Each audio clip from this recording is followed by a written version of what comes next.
Pernahkah Anda merasa seperti ada yang salah? Anda sudah bekerja keras, mungkin gaji tidak seburuk itu. Tapi kenapa rasanya keuangan Anda begitu-begitu saja?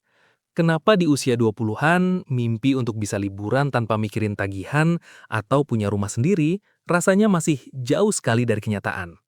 Mungkin Anda melihat teman-teman di media sosial sudah lebih mapan, sudah punya ini, itu, dan Anda bertanya-tanya, kok bisa ya? Apa saya yang salah? Atau mungkin Anda merasa terjebak dalam lingkaran gaji bulanan yang selalu habis sebelum akhir bulan, padahal sudah berusaha hemat. Kalau jawaban Anda adalah, iya, itu boleh banget, maka video ini dibuat khusus untuk Anda. Kita semua tahu, zaman sekarang tekanan finansial itu nyata, apalagi di usia 20-an yang penuh dengan tuntutan dan godaan. Tapi tahukah Anda, menjadi kaya di usia muda itu bukan hanya tentang keberuntungan atau punya orang tua kaya raya. Ini tentang strategi yang terbukti, tentang pola pikir yang benar, dan tentang konsistensi dalam mengambil keputusan finansial.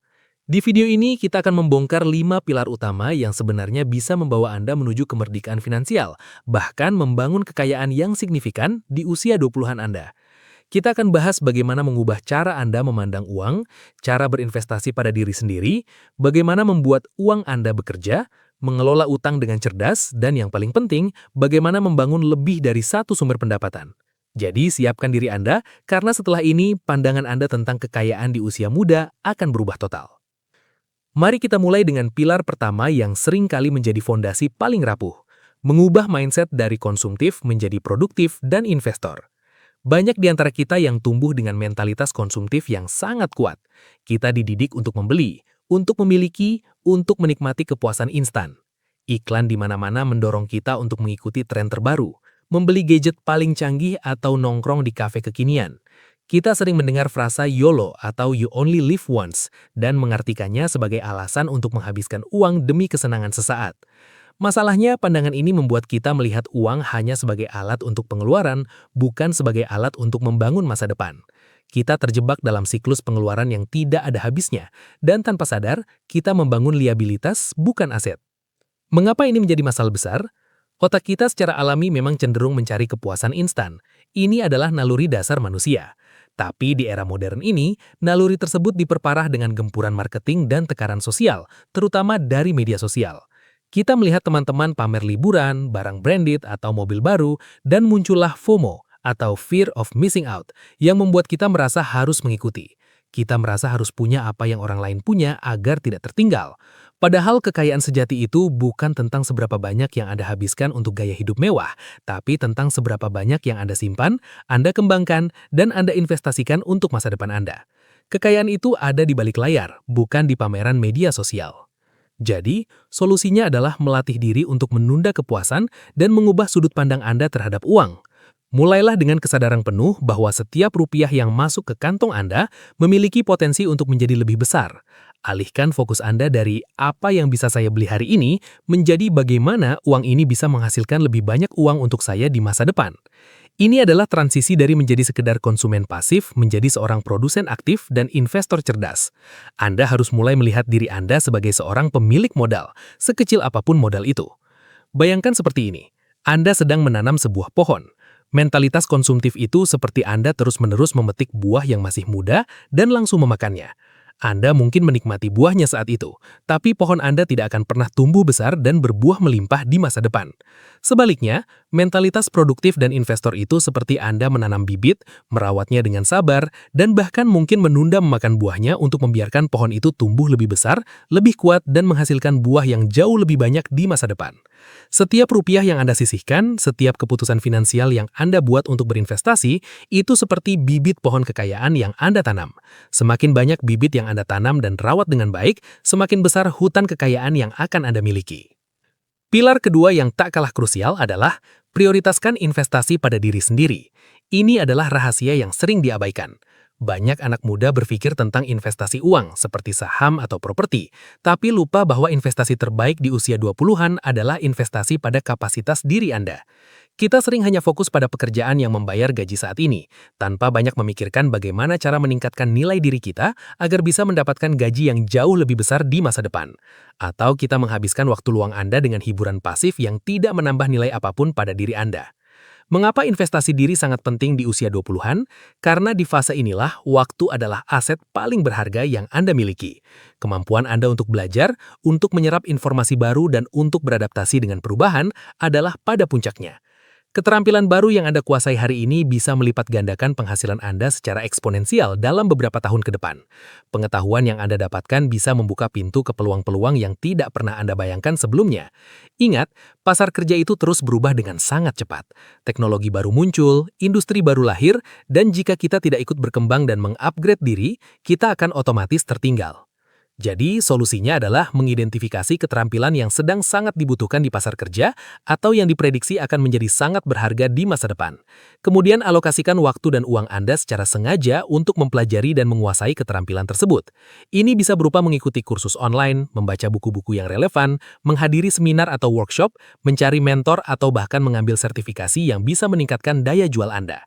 Ingat, ini bukan hanya tentang memiliki sertifikat, tapi tentang aplikasi pengetahuan yang nyata.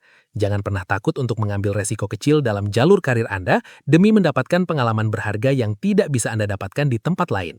Belajar coding, digital marketing, analisis data, kemampuan komunikasi, atau bahkan public speaking, semuanya adalah investasi jangka panjang yang akan membayar Anda berkali-kali lipat. Bayangkan diri Anda sebagai sebuah software atau aplikasi di smartphone. Setiap kali Anda belajar skill baru, menguasai bidang baru, atau mengembangkan pengetahuan Anda, itu seperti Anda sedang mengupgrade versi diri Anda. Versi lama dari aplikasi mungkin masih bisa berfungsi, tapi hanya untuk fitur-fitur dasar. Sementara itu, versi terbaru yang sudah di-upgrade bisa melakukan lebih banyak hal, lebih efisien, lebih cepat, dan otomatis memiliki nilai jual yang lebih tinggi. Perusahaan atau klien akan selalu lebih tertarik dengan versi yang paling canggih, yang paling mampu, dan yang paling relevan dengan kebutuhan mereka.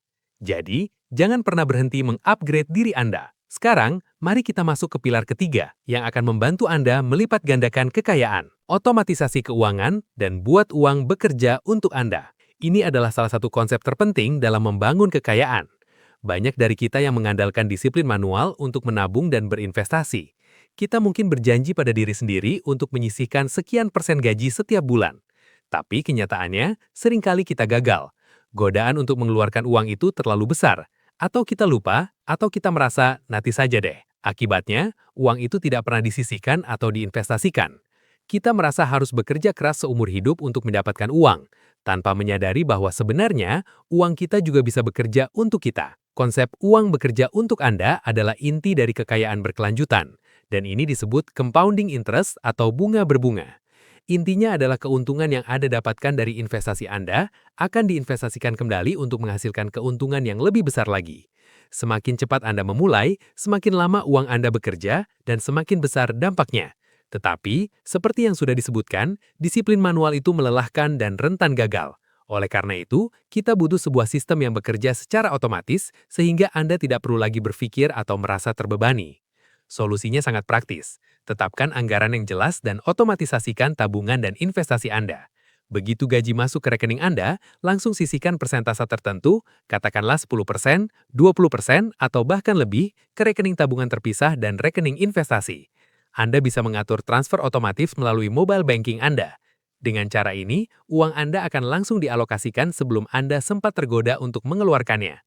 Pertimbangkan untuk berinvestasi di instrumen yang sesuai dengan profil risiko Anda, seperti reksadana saham, reksadana pendapatan tetap, atau bahkan saham individu jika Anda punya waktu untuk belajar. Kunci utamanya adalah mulai sekarang, bahkan dengan modal yang sekecil apapun. Jangan menunggu sampai punya banyak uang, karena waktu adalah faktor paling penting dalam compounding interest. Bayangkan keuangan Anda itu seperti sebuah pertanian dengan pasukan semut pekerja. Jika Anda mengandalkan diri sendiri untuk memindahkan butiran gula yang mewakili uang dari satu tempat ke tempat lain, itu akan sangat lambat dan melelahkan. Anda mungkin hanya bisa memindahkan sedikit saja.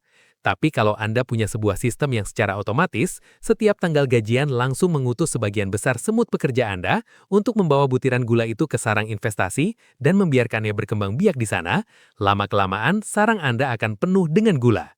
Setiap rupiah yang Anda investasikan itu seperti seekor semut pekerja yang akan terus mencari dan membawa pulang butiran gula baru, bahkan saat Anda sedang tidur.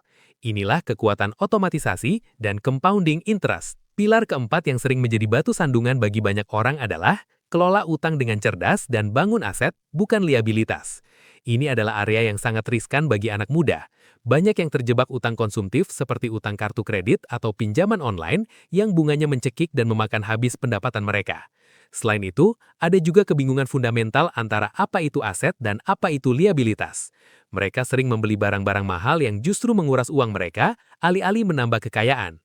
Mari kita luruskan dulu. Utang itu ada dua jenis, utang baik dan utang buruk. Utang baik adalah utang yang bisa menghasilkan uang untuk Anda, atau utang yang digunakan untuk investasi yang nilainya bertambah.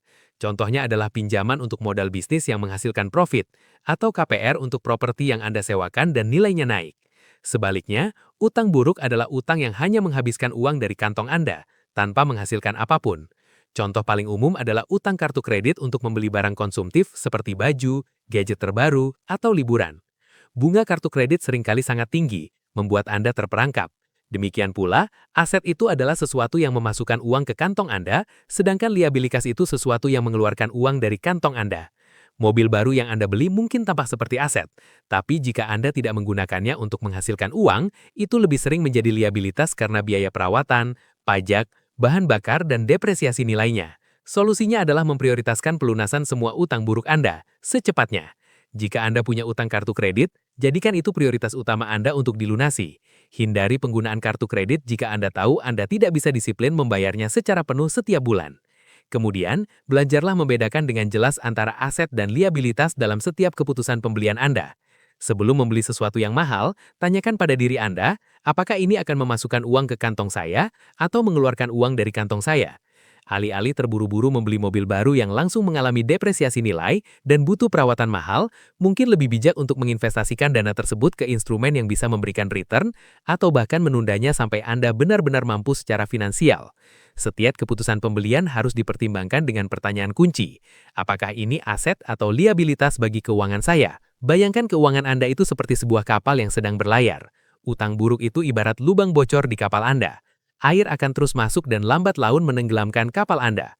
Prioritas utama Anda haruslah menutup semua lubang bocor itu agar kapal Anda tidak tenggelam. Anda tidak akan bisa berlayar jauh jika kapal Anda terus bocor. Sementara itu, aset adalah seperti layar kapal yang menangkap angin dan mendorong kapal Anda maju dengan kecepatan yang lebih tinggi. Liabilitas di sisi lain adalah seperti beban berat yang hanya memperlambat kapal Anda tanpa memberikan manfaat apapun, bahkan mungkin membuatnya lebih sulit untuk bermanuver. Jadi, fokuslah untuk menutup kebocoran, membangun layar, dan membuang beban yang tidak perlu. Terakhir, pilar kelima yang akan mempercepat jalur Anda menuju kekayaan, bangun multiple income streams atau aliran pendapatan ganda. Ini adalah kunci diversifikasi finansial. Masalahnya, kebanyakan orang hanya mengandalkan satu sumber pendapatan, gaji bulanan dari pekerjaan utama mereka. Ini sangat rentan dan sangat membatasi potensi kekayaan Anda. Jika sumber pendapatan itu hilang, entah karena PHK, krisis ekonomi, atau bahkan sakit, seluruh keuangan Anda bisa hancur berantakan dalam sekejap. Mengandalkan hanya satu sumber pendapatan itu seperti menaruh semua telur Anda di satu keranjang. Jika keranjang itu jatuh atau rusak, semua telur Anda akan pecah. Untuk menjadi kaya dan merdeka finansial, Anda perlu diversifikasi. Anda perlu memiliki lebih dari satu keranjang yang terus menghasilkan telur untuk Anda. Aliran pendapatan ganda ini bisa berupa pekerjaan sampingan, investasi pasif, atau bisnis kecil yang Anda bangun sendiri. Konsepnya sederhana, semakin banyak sumber uang yang masuk ke kantong Anda, semakin stabil keuangan Anda, dan semakin cepat Anda bisa mencapai tujuan finansial Anda. Solusinya adalah mulai mengeksplorasi cara-cara untuk menghasilkan pendapatan tambahan di luar pekerjaan utama Anda. Ini bisa bermacam-macam bentuknya. Anda bisa memulai pekerjaan freelance sesuai dengan keahlian Anda, misalnya menjadi penulis, desainer grafis, atau programmer lepas. Anda bisa membuat konten digital di platform seperti YouTube atau TikTok yang bisa dimonetisasi. Anda juga bisa menjual produk digital seperti e-book atau kursus online. Atau, Anda bisa memulai bisnis sampingan kecil sesuai dengan minat Anda. Mungkin menjual barang buatan tangan, dropshipping, atau menjadi reseller. Bahkan, Anda bisa berinvestasi di instrumen yang memberikan dividen atau bunga secara teratur. Kuncinya adalah mulai dari yang kecil dan yang sesuai dengan minat serta keterampilan yang sudah Anda miliki, atau yang sedang Anda kembangkan.